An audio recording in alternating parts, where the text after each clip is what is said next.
Hello, and welcome to the No Wrong Notes podcast, a show hosted by me, Veronica Kokis, holistic voice teacher and singer just like you. Grab a cup of tea, relax, and sit back as we discuss all things singing technique, mindset tips, and more so you can show up as the most confident and creative singer you can be. Hi, y'all. This week on No Wrong Notes, I am joined by Lisette Alvarez, audio storyteller, world builder, and founder of Stormfire Productions. Fun fact, Lisette is actually one of my students, and she is known for creating rich, character-driven podcasts like Kalila Stormfire and Tales from the Hearth. In this episode, we dive into Lisette's creative process as well as the importance of storytelling as a healing tool. How cool is that? I think this episode will be super helpful to listeners, whether you are a singer looking for inspiration when it comes to the emotional side of your singing, or you're an aspiring songwriter trying to figure out how to express yourself more authentically through your songwriting. All right, let's get into this week's episode with Lisette Alvarez. Welcome, Lisette Alvarez, to the No Wrong Notes podcast. I'm really excited to be here, and it's cool to, get a meta connection from as a podcast maker to be on my voice coach's podcast. It feels very Right? meta. It does feel very meta. So you've already shared that you're a student of mine, but if you could tell the people listening a little bit more about you, who you are, what you do, and how you got to where you are in your career as a podcaster and storyteller. Yeah. Well, hello everyone. I am a longtime storyteller. I've always had a love for storytelling, starting from when I was very young and, writing fan fiction about my favorite books or writing stories for National Novel Writing Month, which technically is November, but that has sadly gone the way of extinction, as many things do, as time will tell. But it was one of those things where I participated for years, going through various ways of writing with friends, writing for myself, doing poetry, uh, trying my hand at writing novels and not necessarily succeeding. Uh, but eventually I got to a point where I started writing and started listening to, well, the big thing is listening to audio drama, which, for those of you who don't know what audio drama is, it is also called fiction podcasts. It's, you know, it's connected to the old form of radio dramas. So while I was listening in 2017, after years of, being a writer and a creative, but kind of being derailed by going to college and trying to find real jobs, I found myself really loving the audio medium as a storytelling medium. So for me, I started playing around in that field. I managed to write my first show, which I primarily voice acted initially, and edited initially. As those of you who have ever tried to edit a podcast know, it is definitely more difficult than you initially think. But it was really, for me, I'm definitely someone who has a love of experimentation, of trying things out, and also kind of going at things, um, whether or not I am fully prepared to or not. I guess this is also connected to, I like to travel. I like different cultures. I like different stories. I'm a third culture kid, a military. I grew up a child of the military, so I moved around a lot. So for me, the connection between storytelling, oral storytelling, stories that cross barriers or try new or innovative ways to get across narratives and themes, that has always attracted me. So I guess that's a roundabout way of saying kind of who I am and where I got here, how I got here. Yeah, absolutely. And as founder and executive producer of Stormfire Productions, your company, Yes. you've worked on fiction podcasts like Yes. Kalila Stormfire's Economical Magic Services. What drew you towards audio drama rather than other mediums like film, video, musical theater? Because you were Yeah. saying how you really got into audio drama and like in the traditional sense, like when I think of like audio drama, especially the older kind of audio radio dramas you were talking about earlier, I think of like War of the Worlds and how that was, the Right. sort of moment in radio culture, I guess, that was like this whole thing. So it's like, what I guess drew you to that versus because you do have some background in musical theater as well. Yes. Yeah, well, it's interesting. So, I guess to rewind a little bit to talk a little bit more about myself, I have done a lot of different things in my life, but it's always been more or less connected to creative work, whether it's writing, acting. I most of middle school and high school, I was also in choir. Musical theater was something that I was really passionate about. I actually initially auditioned for BFAs in musical theater.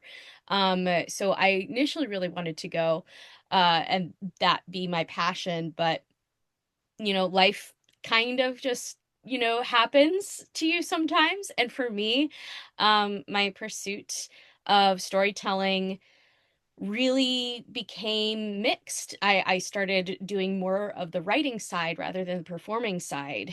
And when I eventually got to the point of wanting to get back on stage again, what brought me back on stage was actually more poetry. So the act of performing words live in a little bit more, again, a little bit more aligned with the um what I feel is like the magic of words, and words spoken aloud.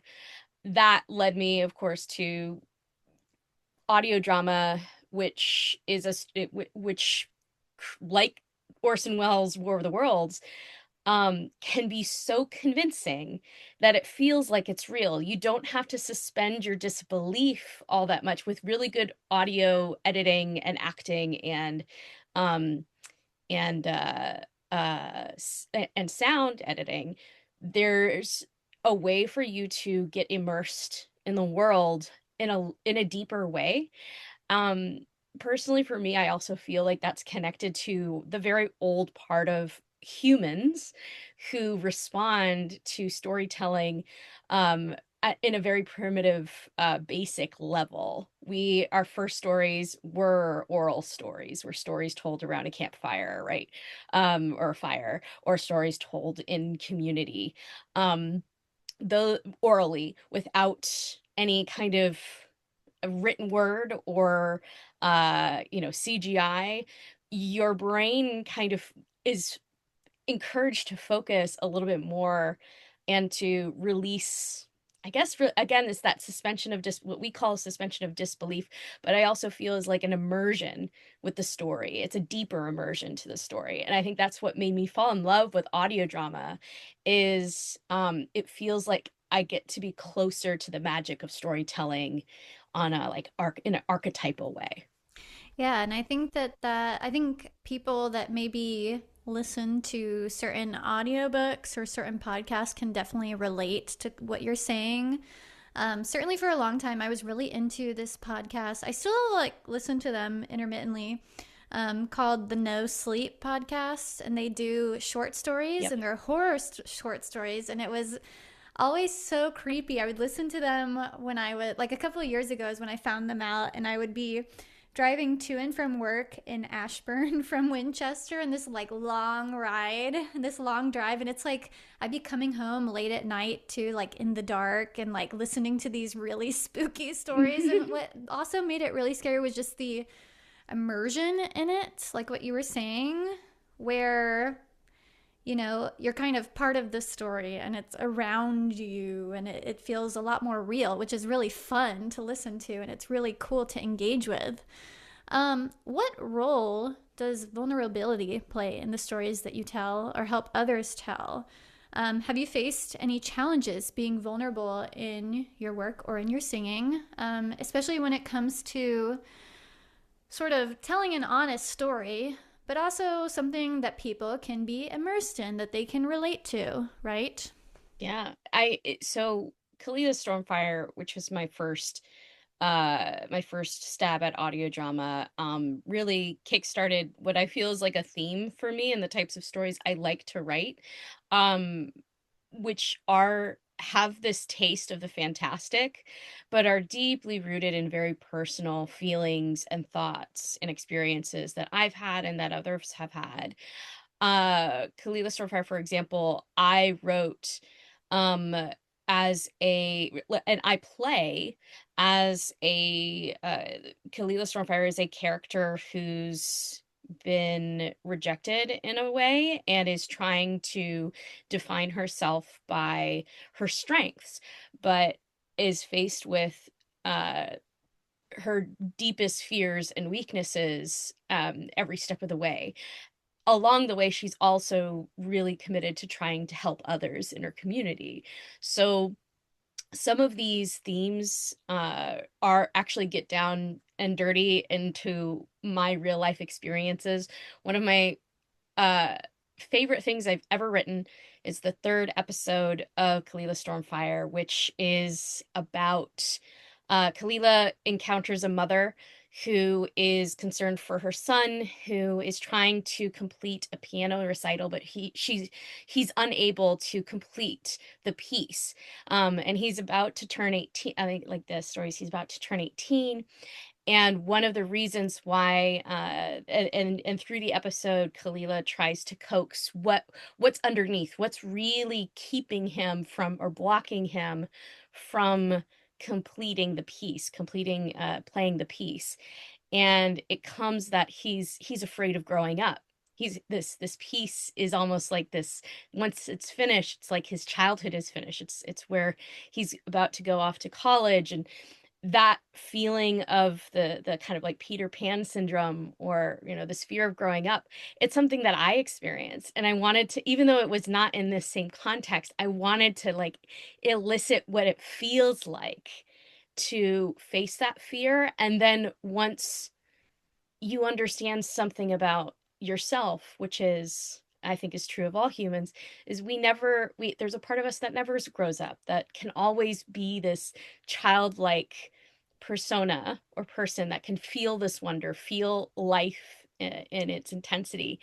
And for me, it was interesting because I didn't realize how this little bit of my own vulnerability that I like when I turned 18 that I felt uh, would actually launch my story to thousands of other people. It was really that third episode that resonated with so many people and and I would argue, created the audience that I have today for my stories. Was this one little episode of being vulnerable, about trying to go deeper into your own vulnerability and to understand why and to heal from it too. That is beautiful. And I think that so much of what you're saying and so much of that story is it contains things that I think it contains things that I think a lot of singers go through, a lot of humans through, right? I mean, it's speaking to a very a special human experience, right? Like you were saying, discovering these things within yourself and kind of healing from it. And I feel like, especially as singers, and you know this too, as a Hmm. singer yourself, sometimes, we encounter these blocks that are kind of keeping us from our fullest expression, from our fullest voice. And it's worth kind of digging into like what's really happening there. And in that Yeah. situation, it kind of being this Peter Pan syndrome thing. So I think that that is really beautiful and really cool. And speaking of singing, and speaking maybe to more of your experience with singing and expressing yourself outside of just audio drama, but also in these other ways, singers, maybe yourself as well, often feel Yeah. pressure to fit a certain image or sound. How do you help the people that you work with reclaim ownership of their narrative voice. And how might Yeah. that apply to singers finding their unique style? And I would love it too if you have had any experience of this with in your own singing, if there's anything like that that's happened to you. Yeah, I mean 100%. So there's a couple of stories I want to share, and one is the brief one, and this is something that I regularly work on with you, which is my experience singing was one in the choir context, but also musical theater. And there's this idea of a musical theater voice. And actually, while I was starting to work on audio drama and getting connected with the broader community, one of the things that I noticed is that um, a lot of people who were doing independent production work, they had a lot of similar sounding voices. And I realized, because I was also dealing with this, is that they sounded a lot like me. It sounded like we were all sharing the same thing, which was all of us had a musical theater background. So even through speaking, even through like we had like a theater background. And one of the ways in which because not only was I myself a voice actor on my show, but one of the things that I say this to a lot of people, my favorite thing outside of writing audio drama is directing voice actors. So one of the things that I love doing with voice actors is try to get them closer to their natural sounding voice, their natural talking voice. And one of my favorite actors, Sina Breyer, she has worked on not just a couple of my shows, and I won't spoil who she plays on Kalia Stormfire because that is but she has a very distinct sounding voice, and one of the reasons why I wanted her to play um, this character is that it goes against what a lot of people think women should sound like. And so by virtue of I wanted to expand really what femme or female sounding voices sound like, and characters. So part of it is not just, you know, well, typecasting, right? Because that's the thing, a lot of singers get typecast, especially people who have musical theater backgrounds. Something that I felt I was often typecast as like the kind of the best friend, or I was never the leading, because my voice was always more closer to alto or mezzo soprano. It was never the soprano. So for the singing voice, I was always typecast into certain characters. For Kalila Stormfire, I could play both the protagonist and the villain. I could play, you know, a variety, and that actually broke me out of my mold. And I was eventually hired to play. I played a banshee in one. Like I was able to kind of break the mold in how I acted based off of being more true to my own authentic and varied voice. And I wanted to give the same opportunity to other actors to feel that, to feel what it's like to break out of the mold of what the industry, like air quotes, is expecting out of actors, and what kind of voices can do those types of characters. That's really cool, and I think that's very necessary work. And I would be curious just to like have an example, like a very specific example. You were mentioning directing, and obviously, Yes. like I know what kind of how directors kind of coach, different I mean, especially like being in like opera productions and things like that. The things that directors do, the things that they have people do on stage and whatnot to sort of get certain things out of their actors, out of their performers, and whatnot. But what is like directing somebody via audio drama? And like you mentioned with this voice actor, experimenting outside of the typical femme sounds. So I'm very curious. Yes. How did you kind of coach them and direct them in making sort of like? I guess I'm just curious, like what that actually looks like and sounds like. Yeah, well, when for like the very basic elements of it is I think actually starts in the casting process, right? Of actually setting the stage of setting expectations for actors that not only are the voices are like they're chosen as they are, um but it's also this idea that if you want to lean into something that might not that you might not usually get an opportunity to. I want you to experiment with me. I want you to co-create with me this character that I think that is inspired partially by the voice that I'm hearing from your audition tapes, right? That one of the things that I've done in casting is I reward taking risks.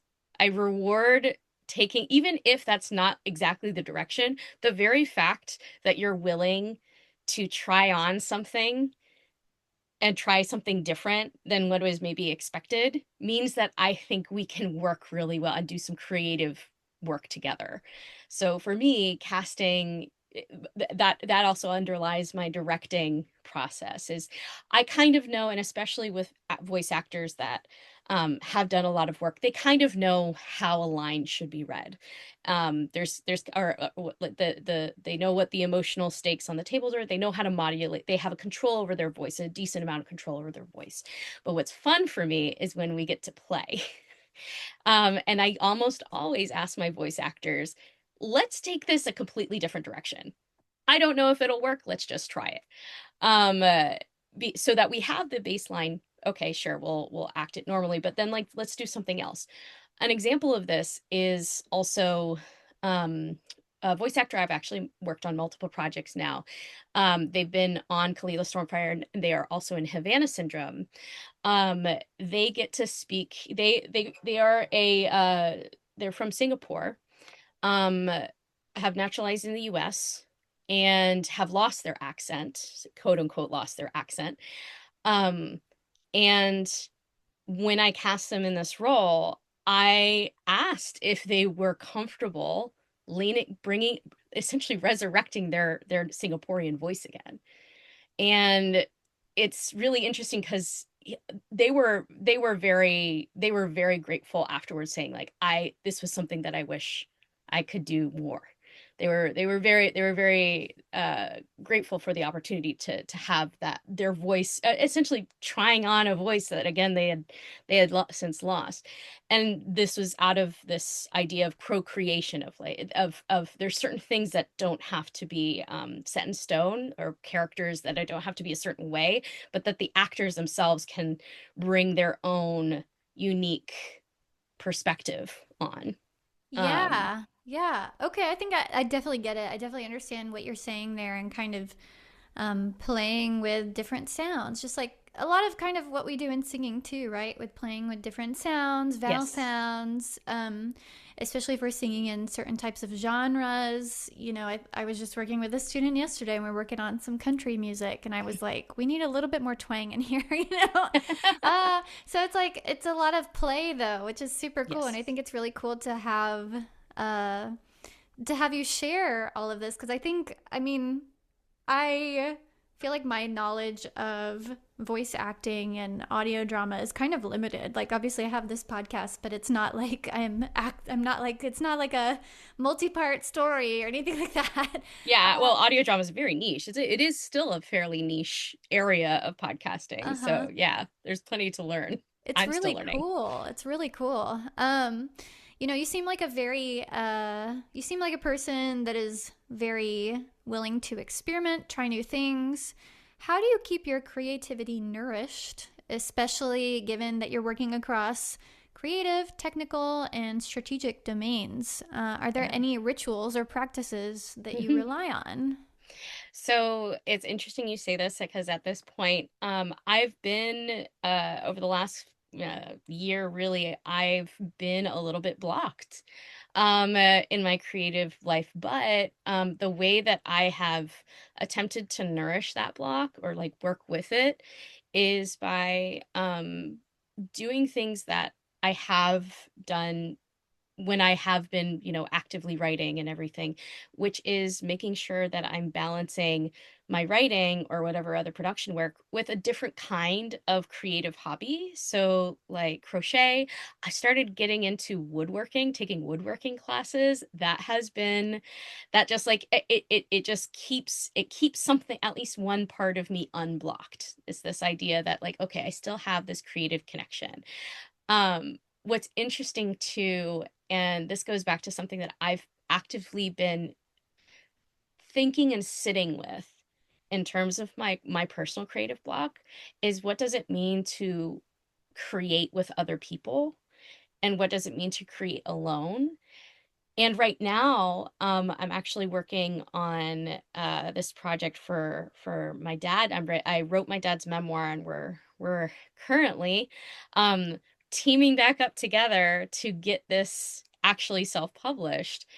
And 2 days ago, we got feedback from a developmental editor, and it felt like there was this massive, it was like if my block is an image of this granite rock, it was like a crack just like sliced through the rock.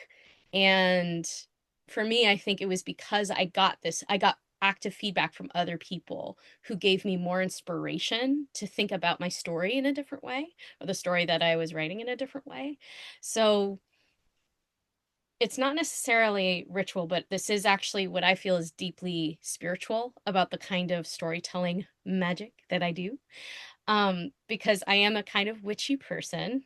If Kalila Stormfire's Economical Magic Services, a story about a witch for hire, may indicate, um, I do feel like my path as a storyteller is a like spiritual vocation. It's something that I'm constantly walking every step of the way and exploring, with a idea that it's something that um there are types of energies that I'm working with, and it's a very specific kind of energy. What does it mean to be a storyteller? I was just at a and part of it is also the relationship to audience, relationship to other creatives. I was actually just in Richmond at Resonate Podcast Festival, where I got to meet a very special someone on the side. Anyway, I met I met Veronica in person, which was awesome. But also one of the final performances at the festival was this person, Axel Cocoutier, who did a piece called Wake Spider Wake, and it was both ritual and audio drama storytelling. It was talking about how storytelling is magic, and word crafting is magic. And one of the things that resonated with me, because I really do love archetypes of the trickster, and the trickster storyteller. There was that Axel opened up their piece with talking about how they've been getting comfortable with this idea of being a liar, being as a storyteller, that there's this kind of this idea of the like of sacred trickster, of being a sacred trickster, or saying truths covered in untruths. And there's something I think very compelling to me about that is sometimes real raw truth is too uncomfortable for us to accept. We need it. We need fiction to almost give us a convenient excuse to encounter truth. Yes, no, I'm Yes. totally with you on all of this. And you did mention like um sort of incorporating or using storytelling as kind of also not only just as a way of revealing truth or obscuring truth, like through these Yeah. different layers, but also using storytelling as like healing, as sort of like Yeah. a healing modality or a way to heal things. Yeah. Um, Going back to maybe a little bit of the singing that you do and have done, how do you think singers can use their voice to reclaim a story that they were once afraid to tell? Has that ever happened to you where, like, I don't know, like using your Yes. voice to reclaim? Sorry, that might sound I super actually vague and woo no, wooey, but I love this kind of stuff. actually there's something that there's one story in particular, one episode. It was in the third and last season of Kalila Stormfire. And um I was it was very emotional for me to write. It was very emotional for me to perform, and very emotional for me to release, because it was about abortion. And one of the things that care that if for those who need take a second, I am going to talk a little bit about about this subject, and I know this is a heavy subject, but and a very fraught subject, but it's something that I think is directly related to this idea of giving voice to stories that are very frequently untold or not told or kept silent. Um, One of the reasons why I decided to add an episode that dealt with this subject was I had over the years always been very comfortable with the choice that I made. I've always actually felt more or less relief and anger towards the people who would want to make me feel bad about it. One of the things that I also realized I really resonated with were that there were people who, that say they're pro-choice, which I do consider myself pro-choice. There's people who consider themselves pro-life or anti-choice, if you want to put it that way. Um, but then there was another segment of people that I found on the internet that they were calling there it was a forum, and this was kind of like early Facebook era, so like, late 2010s, who called themselves pro voice. And it was this idea that people have and I think this is true among so many different kinds of, especially medical experiences or body, like based off body, because all bodies are different, right? People are different. But it was this forum that posted stories of people who've undergone abortion procedures, and it was just their stories with no commentary, no like, well, this is why they are context. It was just the people's stories in their own words.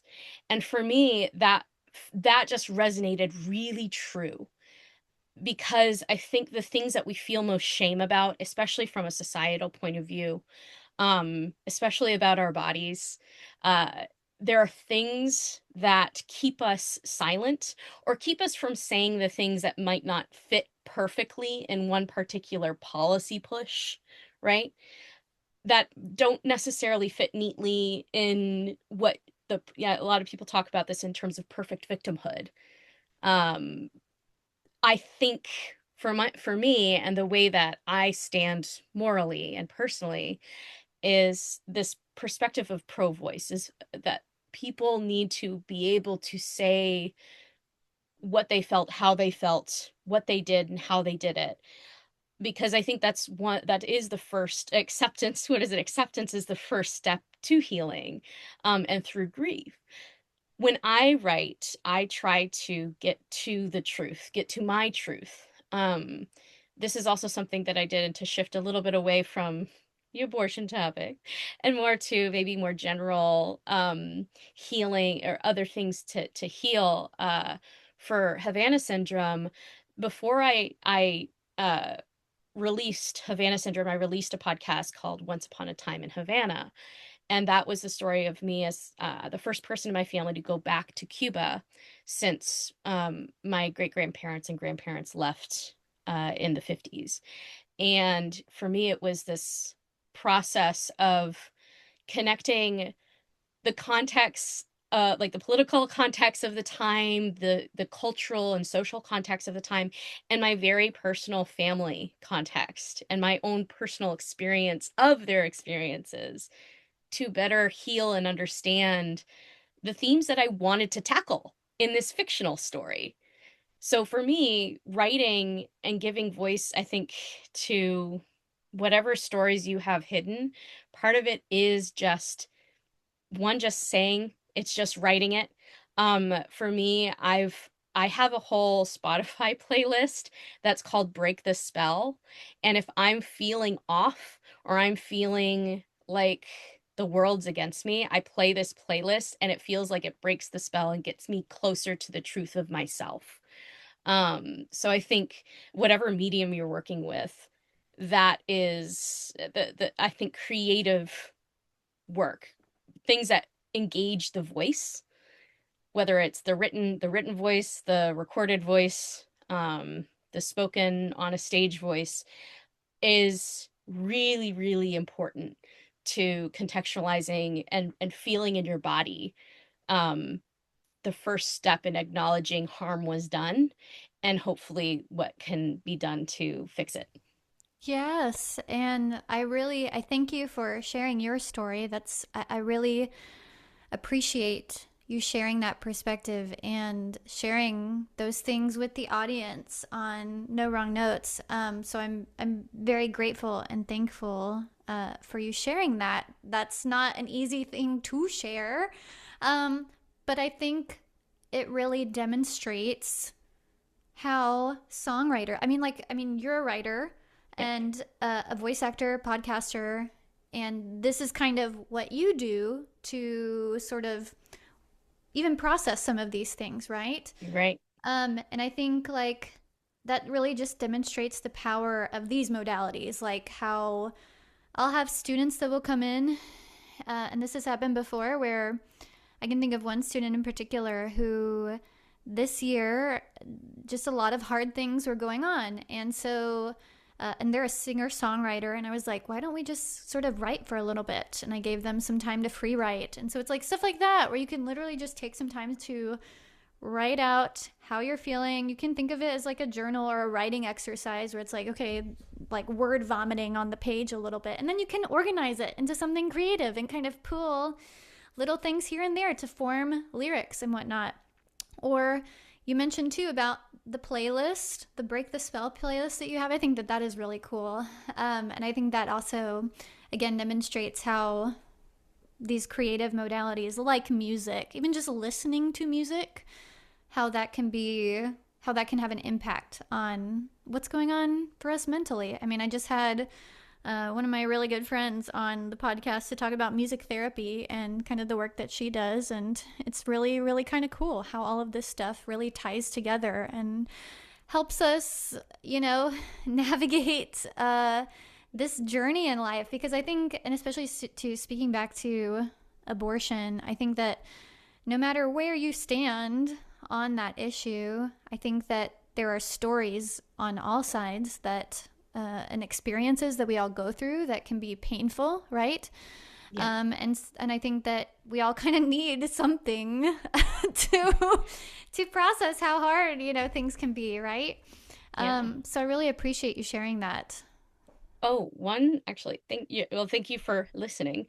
One other tactic that I do to use sound and use even my own voice to for this in this healing context. It's interesting you talked about kind of like free writing. One of the things that I also like to use is this idea of randomization and kind of trusting the universe is going to give me information that I might not know. One of those ways is actually I like to call, so there's one there it's like a version of bibliomancy. And if people don't know what Oh, bibliomancy is, like automatic yes. writing. Okay, Well, not just cool. no, Oh, not just automatic writing, but bibliomancy is you take a book off the shelf and you go to a random page, and that page has some kind of message for you. So it's kind of like tarot cards, but you're using ooh. books you already have. But I've done it in not just my because Spotify has the shuffle feature, Uh huh. or if I just go on to, or even if I go into my car and turn on the radio, what I like to do is just pay attention to the music that's coming on, the lyrics that are coming on, and why and where those lyrics are pinging me. I've done it also in a way of like I will for songs that I know I'll sing along with, and if my throat catches, if like something catches, then that's also information for me of maybe something Cool. that's hitting me emotionally that I've Yeah. not processed. So I just take it as like, a clip of my emotional landscape and set it aside to think about or meditate about later. Oh, that is really cool. I like Yeah. that because So I'm it's really using the into. universe to Yeah, I was to to like, give me information. because you know how like I'm into all the woo-woo stuff too, and like Yes. the witchy kind of stuff, and so I think I like that a lot. That's really So it's cool. like radiomancy or audiomancy or Yeah. Well, musicomancy. I I mean, don't know. like sometimes I'll be working in a lesson with a student, and it's happened before where we're working on a song and we're singing through something, and like all of a sudden the student will just sort of break down crying because of what they're singing about. Like, I mean, and I think that, like, if we're performing on stage, I always like to give the advice to students to kind of have boundaries with some of the things that you're singing about, especially if you're like in a performance or whatnot. But I think it is really cool. I don't know. Cool is maybe the wrong word, but I think it is really interesting how, your voice can catch on something and it's like maybe touching upon something that you haven't processed yet. Yeah. So again, kind of some of that magic of singing, right? And making Yep. music and creativity. I love Yes. all this stuff. Well, Lisette, are you ready for some rapid fire questions? Let's go. I'm All warming up. I'm right. warmed up now. All right. So the first one is I asked this of everybody: coffee or tea? Tea. Well, which? Oh, sorry. I was No, like, no, it's no. I was gonna rapid ask the fire. part two. The part two is how do you like your tea? What kind of tea do you like? I like black tea with vanilla creamer. Nice. Okay, that's good. That sounds like a nice caffeinated drink that's like a Yes. good coffee It's a good one. alternative. Or chai. I like chai lattes. Like it's the dark it's a little caffeinated with a little bit of the sweetness. So Love yeah. it. What's a song that's been stuck in your head? So Peacemaker, the TV show, their latest song, their latest the theme song, keeps getting stuck in my head. Oh, nice, nice, nice, nice. Yes. What is a book you recommend that everyone read? The Artist's Way. Oh, yes, The Artist Way Yeah, by Julia Cameron, I Julia think, Cameron. is the author on Correct. that. Yes. What is your favorite way to relax or unwind? I like to crochet while watching some kind of genre TV that I've already watched, like The X-Files or Supernatural or Star Trek. Yes. Okay, I love the spooky kind of quality of Yes. that, especially the X-Files. I love the Oh yeah, X-Files. love it. Love X-Files. If you could eat one dish or food for the rest of your life, what would it be? Sushi, Nice. 100%. Okay, I love it. What is the best advice you've ever been given? Uh, that the best hook in a story convinces the audience that the story is not about them. Oh, okay. Nice. Wow, So you that's got cool. me think about that. Yeah, That gives me let something people to think chew about that. on. That gives me something to chew on. That's good. Wow, Lisa, I feel like we never go rapid fire through these questions. I feel like with all of my guests, they all kind of need time to think about it, which is totally cool too. But that has to be the fastest we've ever gone through the rapid fire You questions. gave me a challenge and I wanted to beat it. Okay. Rapid fire. Like, go, let's go. Love it. Well, thank you, Lisette, for coming on the No Wrong Notes podcast. I appreciate you asking me to be on, and I hope everybody who's listening gets a little bit more magic in their life.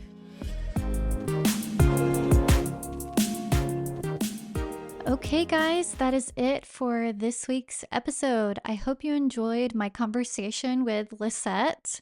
Obviously, she's one of my students, but it was really fun to talk to her about the work that she does as a storyteller and to think about the ways in which we can apply the storytelling aspect, the magic of storytelling to the work that we do as singers. So I hope that you got something good out of this week's episode. As a reminder, if you enjoyed this episode, I'd love it if you could leave a 5-star rating and review. It helps more people find the show. And if you want more singing content, go ahead and give me a follow on Instagram and TikTok. Those handles are in the show description. And in the meantime, happy singing, y'all.